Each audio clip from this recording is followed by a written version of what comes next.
Before getting started with this next deck suggestion by Vegeta Ultra Instinct, first off, thank you very much again for one of your many suggestions. I'll take as many as you can throw my way. I think a lot of them are really good, very unique. A few other things I want to get out of the way really quick. RJ Carabello, I do see your comments. It would really help me to better and more easily put your decks together if you could give me figure numbers along with dupes, because then we won't have to play message tag and I won't have to ask, for example, which Bardock you're wanting me to use in your next upcoming one. So yeah, so I'll be getting to that later on as well. And another thing, to the one person who keeps going to my videos and leaving the dislike, first off, thanks for the views. Second, I am open to constructive criticism, so if I'm doing or saying something that you don't like, well, I can't really do anything about it if there's no criticism to be had. Anyway, really quick show and tell. My buddy Gearfox, who is a very talented artist, he's wanting to make this a full-time gig if he can. He is taking commissions, and if you want a really cool artwork done of your own character, for example, like this, then you can add him on Discord at gear-fox pound and then 8952. He does take commissions, very reasonable prices. This one here only cost me 15, and heck, I even offered a commission because I want to support the guy. He's a really good artist, I think. And I really wish we could have 2 accessory slots so that I could, by default, have both, like, Vision and Episode and the Kukunsa tail, but oh well. Maybe in a future update, that's something I think they can certainly easily implement. And since it's been ages, just for the heck of it, another picture of Malice. Alright, let's get on with the deck suggestion here. And this is actually a little bit embarrassing for me because I already recorded this not too long ago, but I screwed up. This new thing I called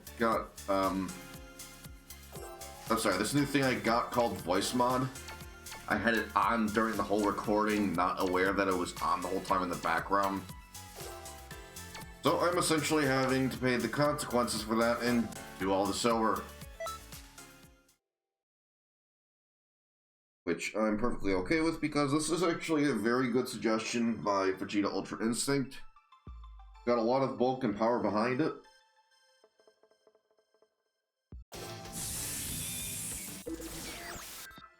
I really don't know what Malice's deal is tonight. He keeps, like, going away for a little bit and then coming back towards, you know, in here, rather, in my office for Snuggles. He keeps coming back and forth, back and forth. It is driving me utterly nuts.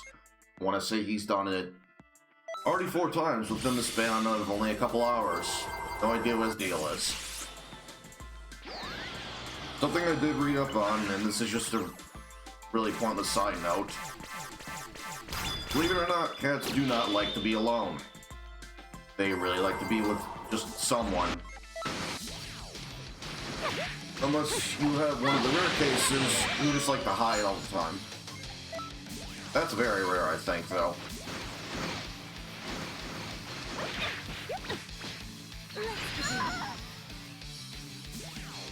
And a side note, I'm behind on sleep, and as soon as we get done here, I'm probably going to be going to bed right after.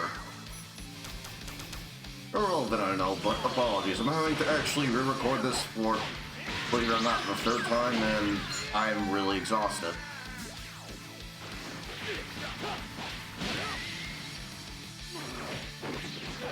That was really stupid on my part, too, because I uploaded it and a few people already saw it. And I apologize to those few people who had to put up with that the whole time. Because I'm sure it was not pretty.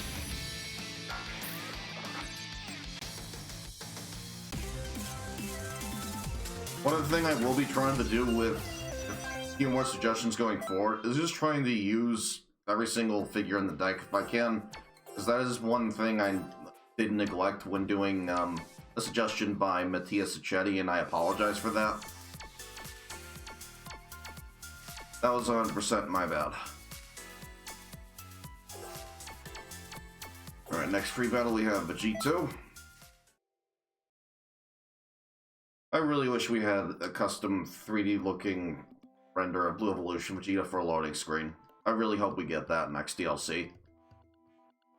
Speaking of which, and I'll just go over it really quick, I won't turn into a rant vid or anything like that like I did in the previous recording, but regarding the whole E3 thing coming up, really don't understand why people are so naive to the point where they think that a Xenoverse 3 is going to be announced. For a number of reasons, DLC 13 has been announced to come fall later on this year. Wouldn't make any sense.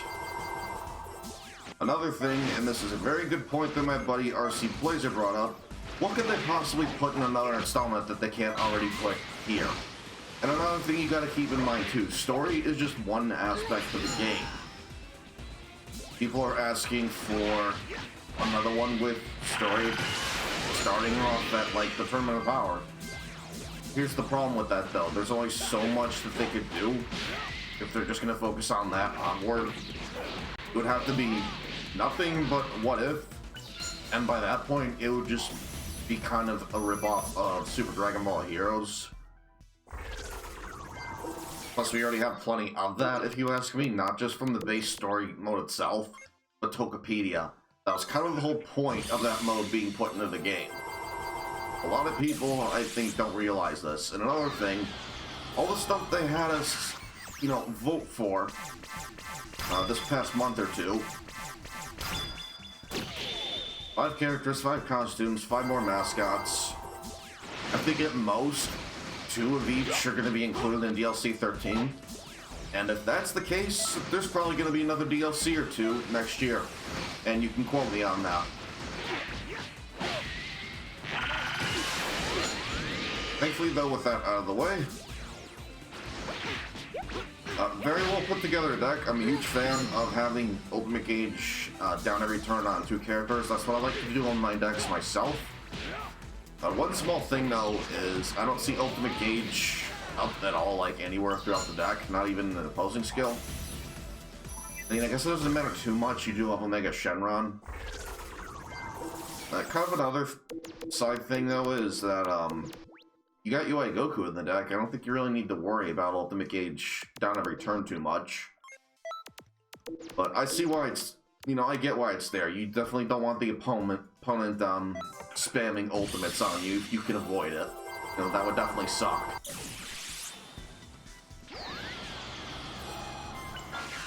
So it's just nice to have.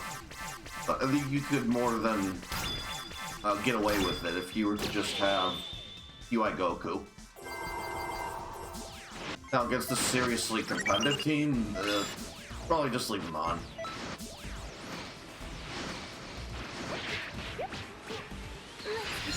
One other thing I will say, and this is just me personally again, I've stated it several times, not a fan of using MSE Goku in a second deck just because he adds speed. I know it's really easy to go second, especially against AI, but still, just a personal preference thing for me.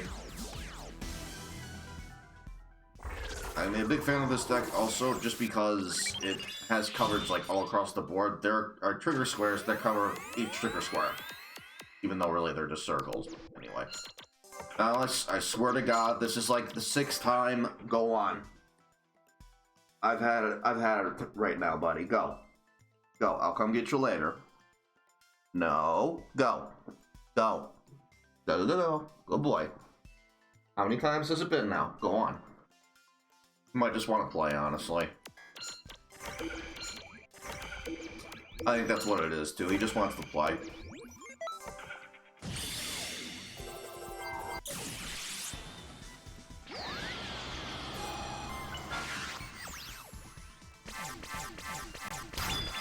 I'll play them after I get done here.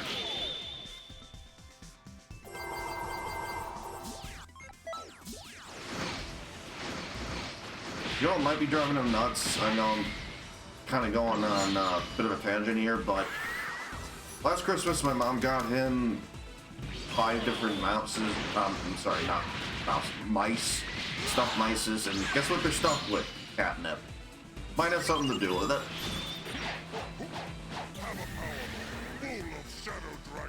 I also got a dangling fish toy. That thing's also filled with catnip, so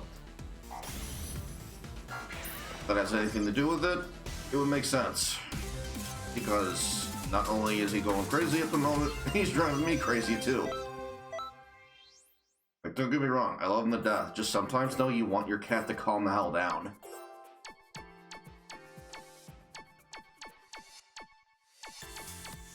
Alright, let's finish off with Cell Jr. And funny thing, I noticed during a previous recording with Cell Jr., he's got actually very decent stats. I don't think we can get a Cell Jr. like his, though, even if UEX wanted to break it.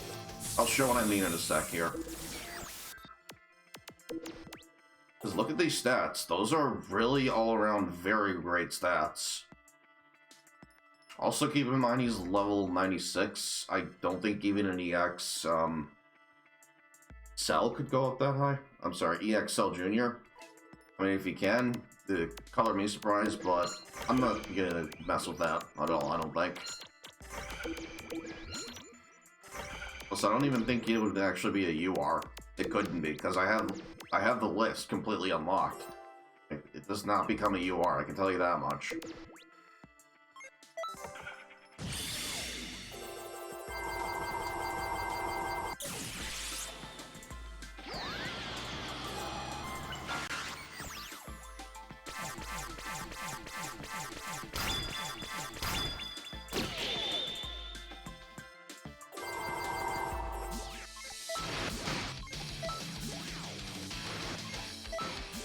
Okay, so not only is he running the original UR cell, which isn't that good anymore, he's also running the supervillain cell, which is just okay. Problem is, again, makes its own master take way too much damage.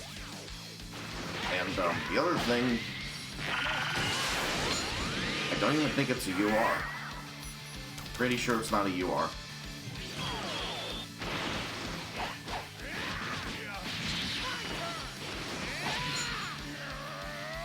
I'm gonna look at him really quick after this turn. I already know Broly's not gonna be able to kill here.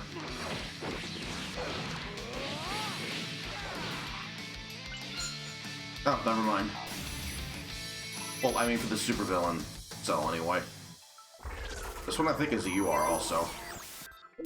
Look at him real fast. 500 to attack speed when you attack an opponent. Repeatable. Attack 2 opponents in the same column as you. And plus 20% to damage taken by your master. That is the very reason right there why I don't think anyone's going to be using Supervillain Cell. Or any of the supervillain figures, like, ever. For the most part, anyway. And just in case, because he does have a spot in his upper right, I'm going to put a Mega Shenron on instead to screw him over.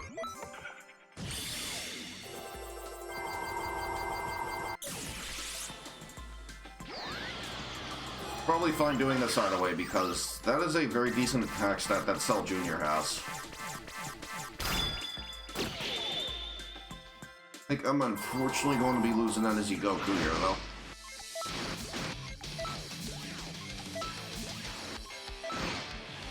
Well, maybe next turn anyway.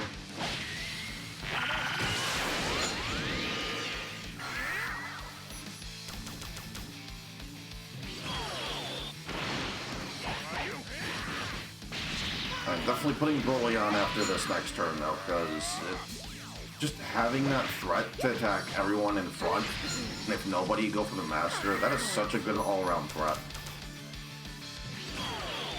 Plus, not only is Broly, like, super strong, he has an excellent trigger square. He's essentially a better Kefla, which doesn't make any sense, because Broly's not even a fusion, and Kefla is.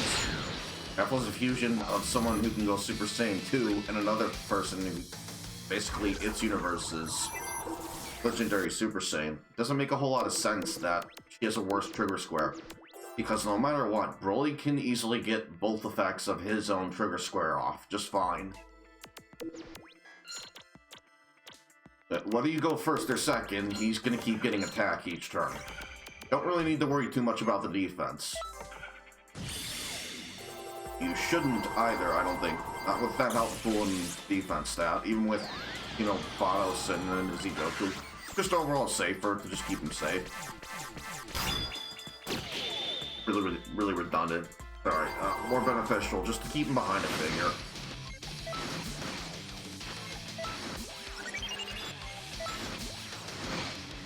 Wow, and the Goku's just hanging on by a thread here.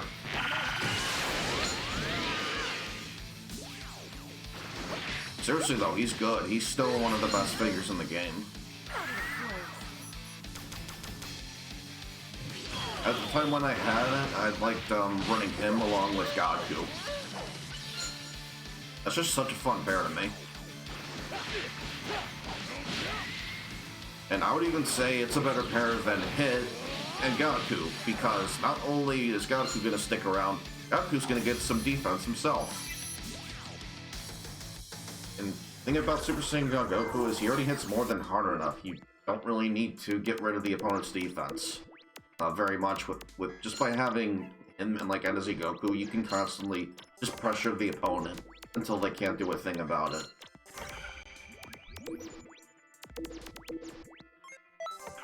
And then by that time, it's too late.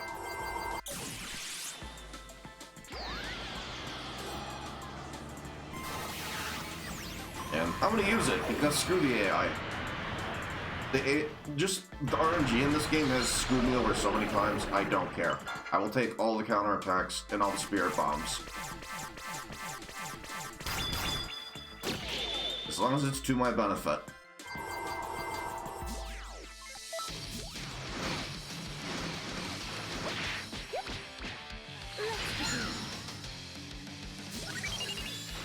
There aren't really a whole lot of figures that you have to worry about that with, but the main issue with it's one of the figures. It's Blue Vegeta. You do not want to have him fall below 50% HP because then you're just asking to get annihilated. But other than that, it's fair game. Anyway, that's gonna take care of yet another one of Vegeta Ultra Instinct's deck suggestions. I'm very tired, and I'm gonna go sleep now. I'll see y'all later. Peace. Why is that image still up?